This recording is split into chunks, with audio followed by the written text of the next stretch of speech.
नमस्कार जय Jagannath welcome to my YouTube channel. यहाँ मोर फर्स्ट ब्लॉग आई ब्लॉग्रे मु पुरी छत्तीसगढ़ ट्रिप देखेबी आपन को आपण मैंने देखिपे राति मु पुरी बाहर जाइए बस रे। अधा रास्त बस टी आमर अटकिला ढाबारे खावाई आम तो घर खाई जाइलु से आम खाइलुनी बट अन्य माने खाइले आ मुझे बाहर के सुट करदेली। तो ये मॉर्निंग हो जाइए आम पाखापाखि छत्तीसगढ़ में पहुँची सारूँ आउ समय पर आम ओल्लैबू। एक्चुअली छत्तीसगढ़ में मोर इनलज का घर तो मुझे इनलज घर को आसी दशहरा सेलिब्रेट करने को।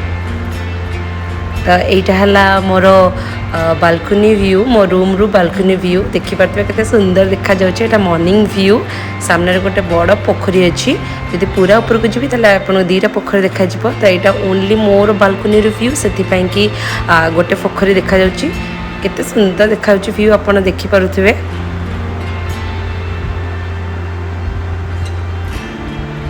आईटा नाइट व्यू। आशा करुँची मोर फर्स्ट ब्लॉग टी आपन को भल लगी मो नेक्स्ट ब्लॉग रे मुझे देखी छत्तीसगढ़ में केमती दशहरा सेलिब्रेट हुए। Please like share and subscribe my channel. Thank you. जय जगन्नाथ।